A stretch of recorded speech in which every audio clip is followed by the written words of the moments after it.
Bonjour et bienvenue dans la quotidienne de School TV, l'émission qui vous raconte l'éducation au quotidien. Au sommaire, aujourd'hui, tisser ou retisser un lien entre les jeunes des quartiers populaires et la société.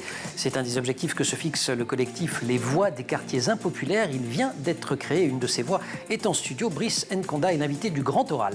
L'Anti-Sèche de Cécile Fournier. L'Anti-Sèche, vous le savez, c'est la façon dont l'actualité résonne dans les programmes. Actualité théâtrale et programme d'histoire aujourd'hui avec cette pièce qui ressuscite quelques figures féministes héroïques de la Révolution française.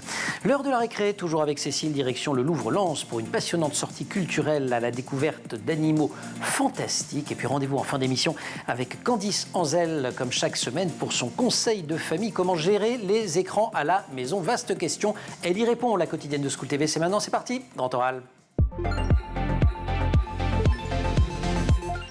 Qu'on soit chanteur, acteur, écrivain ou adolescent dans une cour de récréation de collège, être populaire, c'est plutôt un atout. Mais quand on accole l'adjectif au mot quartier, cela se gâte. Quelle solution pérenne mettre en œuvre pour améliorer la vie dans ces quartiers populaires? Comment tisser le dialogue à la fois dans les quartiers et avec l'ensemble de la société?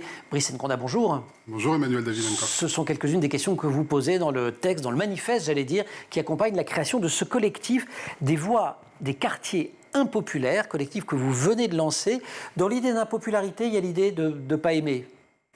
Tout à fait. En fait, on parle souvent de quartiers populaires, mais en réalité, médiatiquement, ces quartiers sont plutôt impopulaires. D'où ce qualificatif d'impopulaire. Et effectivement, il y a aussi le sujet que derrière, il y a des choses qui ont été faites, mais il reste encore beaucoup de choses à faire pour rejoindre l'intérêt général et donc quelque chose de populaire.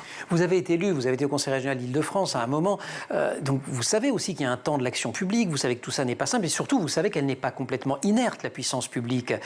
Et des plans banlieue, il y en a eu depuis 30, 40 ans. Qu'est-ce qui pêche? Justement, aujourd'hui, on a l'idée que, quelque part, tout a été fait, a été tenté, et on se concentre sur le volet répressif, coercitif. Alors qu'il y a beaucoup de choses encore à faire. Et en fait, quand la situation est aussi compliquée et qu'il faut dénouer tout un tas de sujets, avec l'école en priorité, il convient d'être radical, c'est-à-dire revenir à la racine des problèmes. Pourquoi n'a-t-on plus d'IUFM? Pourquoi on n'a pas suffisamment de gens qui font de la prévention scolaire? Pourquoi on n'a pas suffisamment d'AESH, etc. Donc, il y a des sujets comme ça majeurs. Bon, AESH, ce sont ces personnes qui s'occupent des enfants en situation de handicap. Donc, non seulement vous avez raison, il n'y en a pas beaucoup, mais en plus, quand il y en a, ils ne sont pas très bien formés et par ailleurs assez mal payés. Mais ça renvoie à une question de moyens avant tout. C'est le premier carburant qui manque? Il y a une question de moyens qui est inévitable. Mais la question, on a souvent dit que des millions d'euros ont été déversés sur les quartiers. C'est en partie vrai, mais encore faut-il qu'ils soient bien dépensés. Et en l'occurrence, pour ce qui est de l'éducation, il y a tout un tas de sujets sur lesquels on n'est pas encore à la hauteur. Par exemple? Par exemple, aujourd'hui, on recrute les professeurs, beaucoup de professeurs qui sont de bonne volonté, mais à Pôle emploi via des job dating. Sauf qu'on peut être très bon dans un domaine, on peut être un très bon journaliste, un très bon entrepreneur, mais avoir la pédagogie pour transmettre à des enfants, ça s'apprend. Et à l'époque, on mettait du temps pour l'apprendre. Ouais. Je veux dire, c'est que si vous et moi, on se retrouvait devant des élèves, ça ne se passerait pas formidablement bien, forcément. Pas automatiquement. Même pour on a une courbe d'apprentissage. On a tous une courbe d'apprentissage. Il y a aussi eu des plans autour de la valorisation de ces jeunes de banlieue. Moi, je me souviens de nos quartiers ont du talent.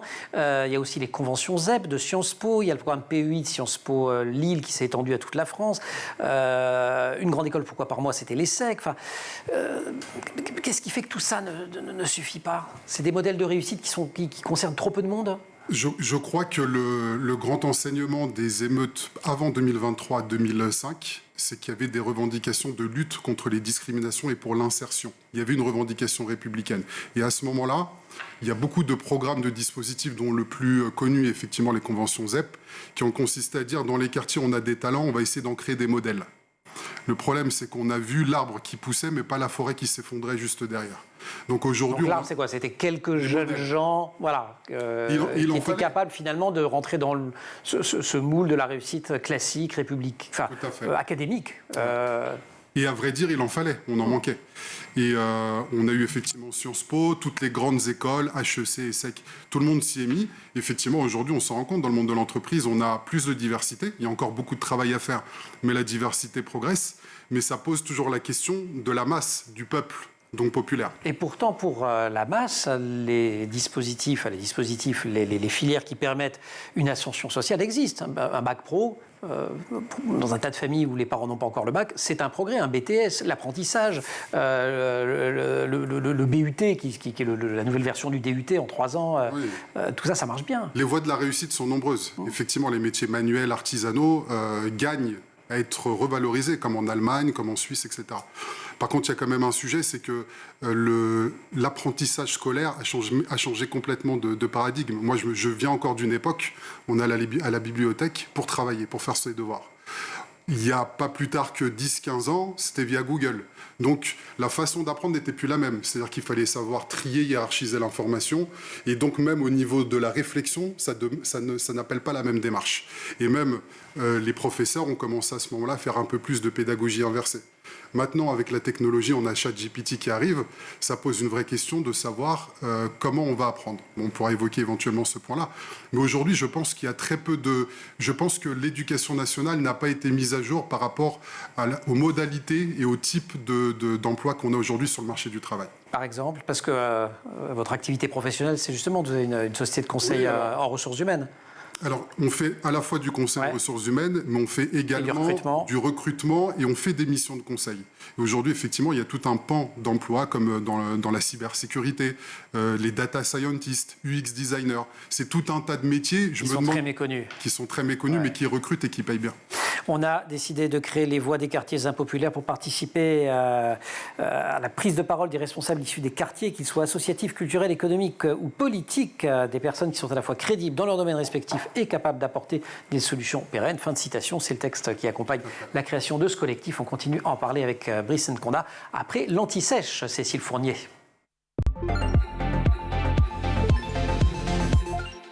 Cécile, bonjour. Bonjour. Aujourd'hui, dans l'Anti-Sèche, vous nous parlez de la Révolution française à travers les femmes qui ont fait preuve d'héroïsme pendant cette période, car il y a une pièce de théâtre qui leur rend hommage. Tout à fait. Donc je parle notamment d'Olympe de Gouges, de Manon Roland, de Charlotte Corday et bien évidemment de Théroigne de Méricourt. Que l'on retrouve toutes dans cette pièce. Oui, une pièce qui s'appelle Courageuse et qui se joue à partir d'aujourd'hui au Théâtre Antoine à Paris.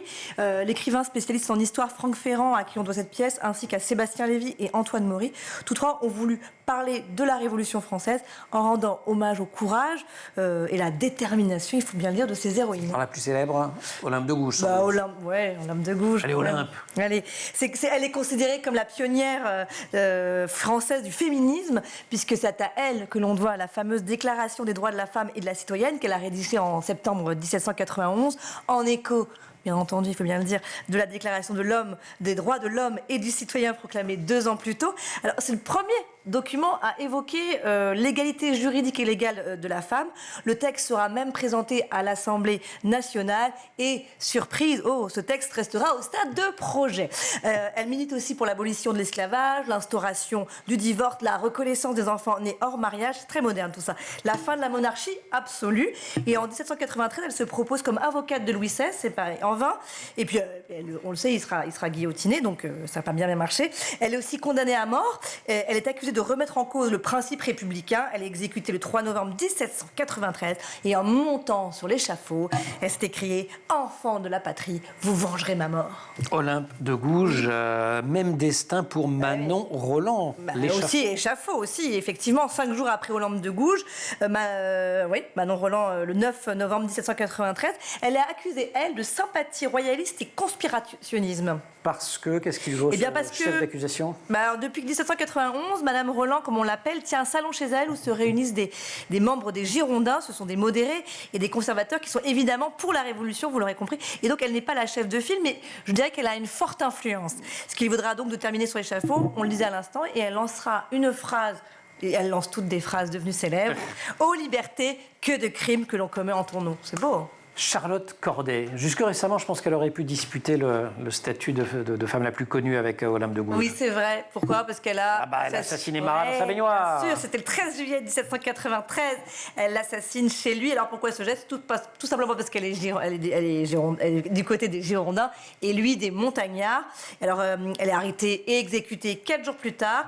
Et ce qu'elle voulait éviter en tuant Marat va quand même se produire, c'est-à-dire l'instauration du régime de la terreur par les Montagnards. Voilà, Marat qui prend prenait un bain pour essayer de se soulager d'une maladie de peau. Et puis Théroigne de Méricourt, elle n'est pas exécutée. Non, elle va internée tout de même. Elle va finir en asile. Ouais. Autre destin, donc cette femme politique liégeoise qui réclamait pour les femmes le droit de voter dans les sociétés, clubs et assemblées, et celui de s'organiser en corps armé, ça c'est très moderne. Celle que le surnommait la belle liégeoise quitte la Belgique et s'installe en France en 1789, où elle rejoint les rangs des Girondins et se fait connaître en rédigeant elle-même ses discours.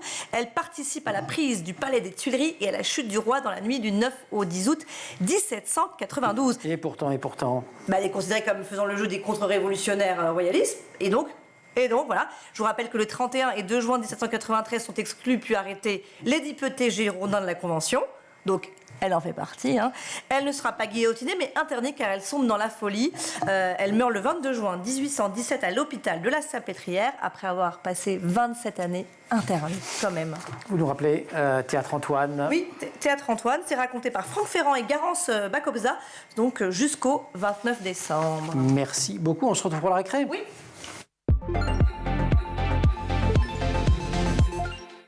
Des meutes en plan, les banlieues reviennent régulièrement dans l'actualité. Il serait malhonnête de dire que rien ne s'y passe, mais naïf de penser que cela va suffire. Brice Nkonda, dans le manifeste qui accompagne la création de votre collectif, Les Voix des quartiers impopulaires, vous écrivez, je vous cite, « Le lien social se délite, le respect s'évapore ». Concrètement, ça se reconstruit comment?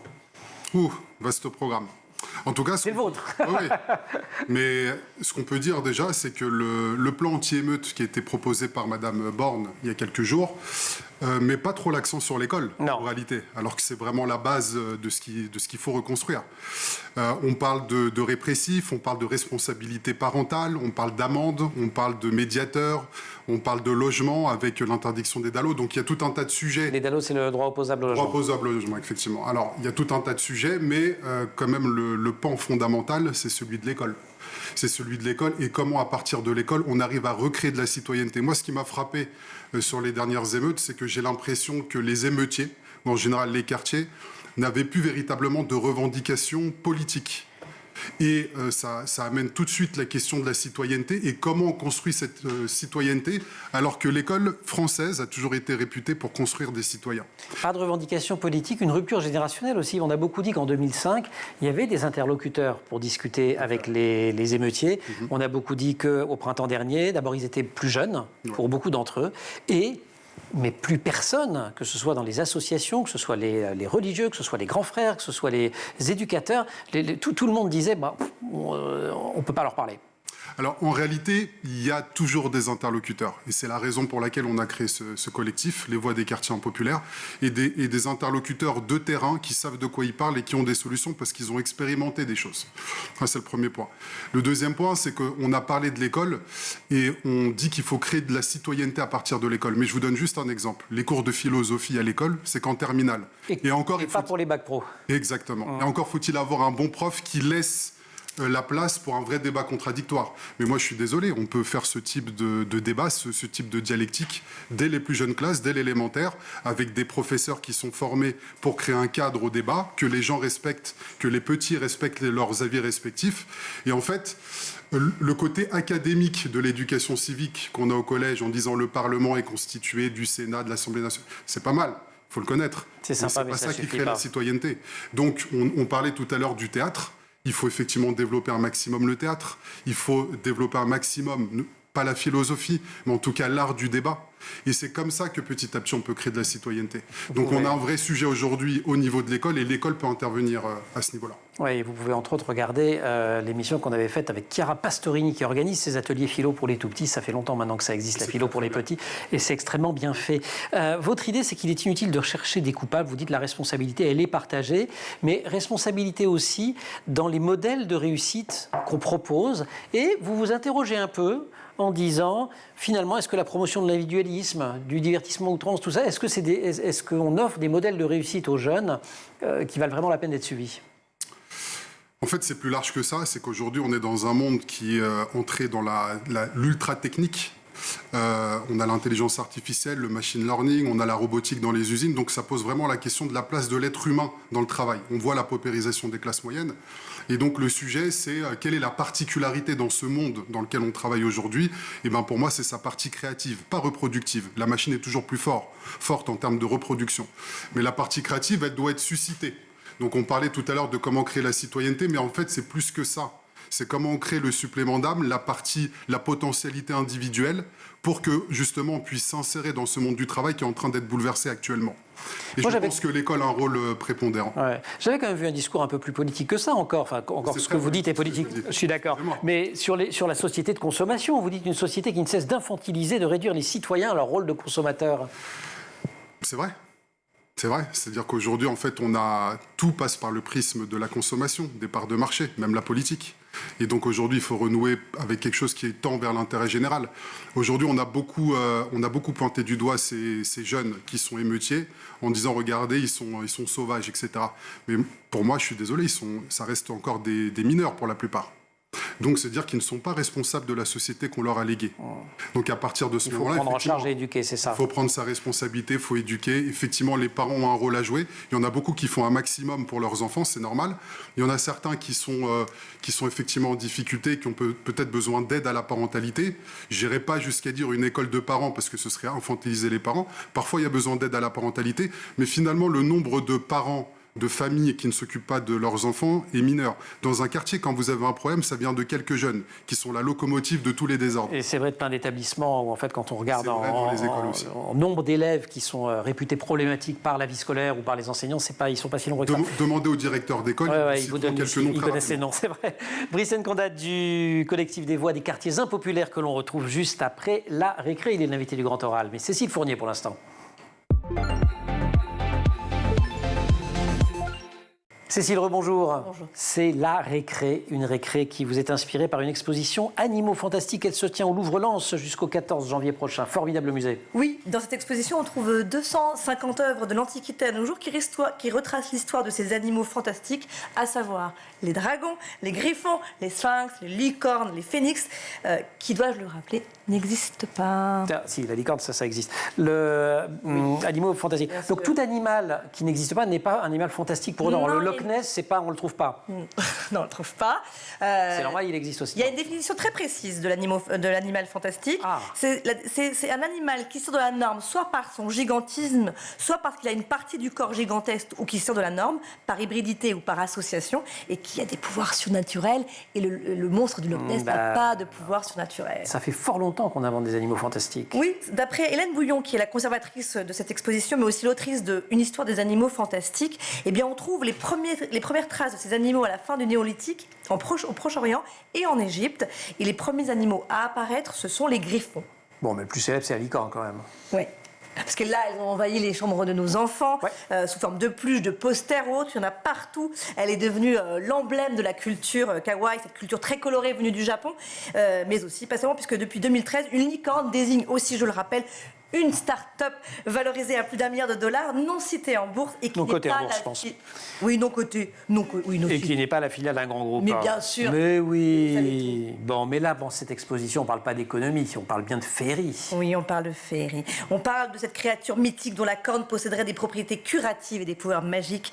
Et la licorne est associée à la pureté et à la magie. La licorne aussi, c'est moins vieille que le griffon, mais elle est née il y a longtemps. Oui, on trouve des traces de son existence dans les mythologies grecques et romaines. Et au Moyen-Âge, elle était le symbole de la virginité. Dans la tapisserie du XVIe siècle, on connaît la dame à la licorne qu'on peut admirer au musée de Cluny, à Paris. Elle a toujours eu cet aspect très, très élégant, chevalin. Non, pas du tout. Elle avait plutôt l'aspect proche de celui du rhinocéros, par exemple. Elle a une tête plutôt épaisse et parfois l'aspect d'une chèvre. C'est moins, je veux dire, sexy. Ouais. Et un genre de licorne aussi aurait bel et bien vécu, mais il y a plus de 29 millions d'années. Oui, on a trouvé des... disais. Oui, mais on a trouvé des... Oui, mais ça ressemble pas du tout à notre licorne avec la queue en arc-en-ciel. Elle s'appelle la licorne de Sirbérie. J'ai le nom en latin, mais je vous le dirai pas. Selon les chercheurs, cette licorne ressemblerait à un gros rhinocéros velu aux dimensions massives. On est loin de la... Vous voulez dire l'eslabsto... Ah ouais, c'est vrai. Allez-y, je regarde. Elasmotherium sibiricum, 29 000 ans avant nos jours. Elle a sa journée mondiale, la licorne, d'ailleurs. Oui, le 9 avril, c'est très marrant. On célèbre la licorne le 9 avril, une journée créée en 2015, l'année où la licorne est devenue une émoticône. Et on n'est pas obligé d'attendre jusqu'au 9 avril. On file du côté de Lens, au Louvre-Lens. Superbe bâtiment. Je précise qu'il y a plein d'activités qui sont organisées pour les jeunes et des programmes éducatifs absolument remarquables au Louvre-Lens. Très très beau. Mais oui, elle me regarde d'un air comme ça. Mais j'ai été au Louvre-Lens une fois dans ma vie, voilà. Et je trouve que c'est un bien beau musée. En plus, c'est à côté du Stade Bollard. Donc ça plaît même à tous les enfants, y compris les fans de foot. Merci Cécile. Brice de Corbin.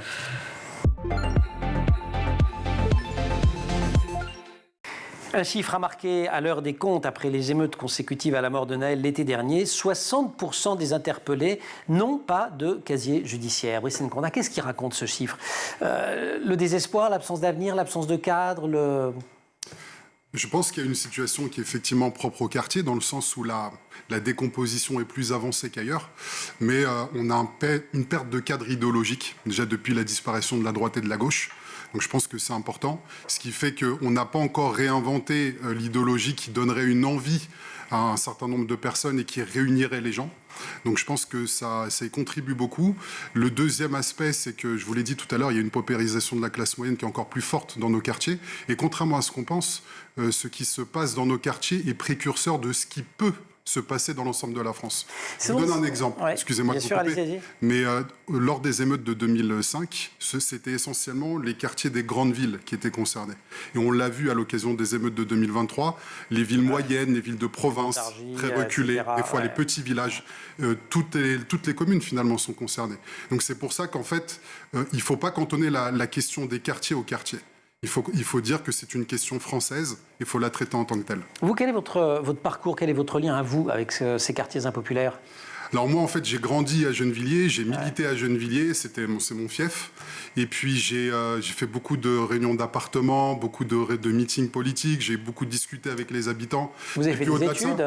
Oui, alors moi, mon parcours, j'ai jamais fait que de Paul la politique. Léonard de Vinci, si votre page LinkedIn ne ment pas. Oui, non, elle dit la vérité. Elle dit la vérité, mais qu'est-ce qui fait que vous avez eu l'envie de poursuivre des études supérieures et que... Parce qu'en fait, j'ai jamais voulu mettre tous mes œufs dans le même panier, comme on dit, et que le militantisme est venu plus tard en observant les défaillances d'orientation, etc. Oui, mais alors je parlais d'avant, moi je parlais du collège, par exemple. Vous avez été dans le même collège qu'un tas d'enfants qui, eux, n'ont pas fait d'études. Oui, moi j'étais dans un collège public, très mix, avec beaucoup de diversité, et ça marchait très bien. Mais le problème aujourd'hui, c'est que d'ailleurs, on manque de diversité. C'est-à-dire que la diversité qu'on avait à mon époque, moi je suis né en 82, donc la diversité qu'on avait à notre époque était réelle. Aujourd'hui, maintenant, on a certains quartiers qui sont vraiment cantonnés à une communauté, donc ça interroge toute la politique qu'on dit trivialement de peuplement, mais la politique de logement, il faut vraiment travailler à cette mixité, c'est très important. 168 attaques d'écoles au printemps dernier, enfin au début de l'été même, pendant les émeutes de l'école. On a beaucoup dit les zones d'éducation prioritaire, c'est un échec, mais au fond, il n'y aurait pas eu de zone d'éducation prioritaire, ce serait peut-être encore pire. Ouais. Le problème des réseaux d'éducation prioritaire, c'est que très souvent, on déshabille Paul pour habiller Jacques. C'est-à-dire qu'on redéfinit à chaque fois des périmètres. Quand on est dans le périmètre, on a un certain nombre de moyens, effectivement, le niveau se maintient. Mais quand on nous prive de ces moyens, tout de suite, le niveau redescend. Donc ça, c'est un des problèmes.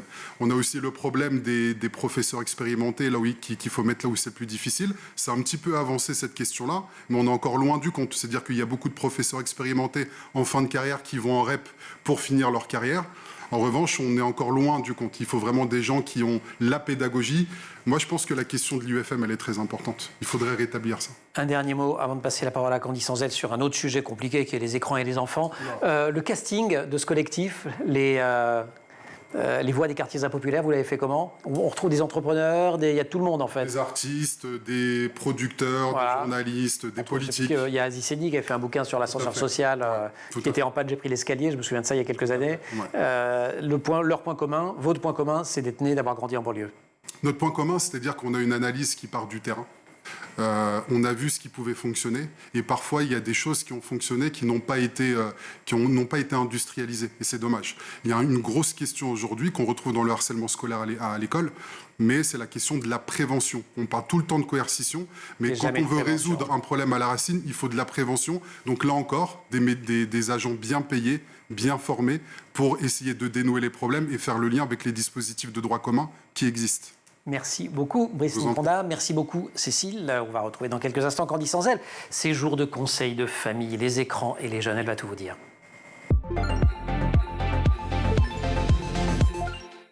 Conseil de famille, c'est votre rendez-vous, notre rendez-vous avec Candice Anzel. Candice, bonjour. Bonjour. On va parler écran aujourd'hui, on va parler de la double vie et du double visage des écrans. D'un côté, l'accès à des connaissances, des divertissements éducatifs, des possibilités de connexion avec le monde, on en parle beaucoup d'ailleurs sur la chaîne. Et puis de l'autre, une consommation excessive qui, elle, peut entraîner des problèmes de santé, une baisse des interactions sociales, une dépendance aux appareils et l'accès à des contenus tout à fait inadaptés, voire extrêmement traumatisants. Alors comment gérer ?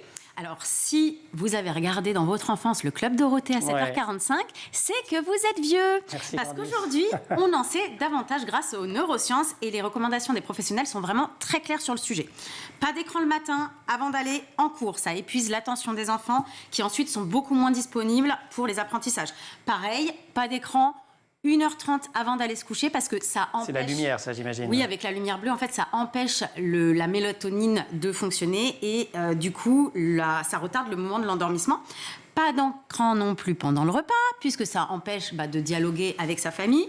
Et pas d'écran dans la chambre pour que celle-ci reste vraiment l'endroit où l'enfant peut jouer seul et l'enfant apprend à rester aussi seul. D'accord, pas d'écran du tout.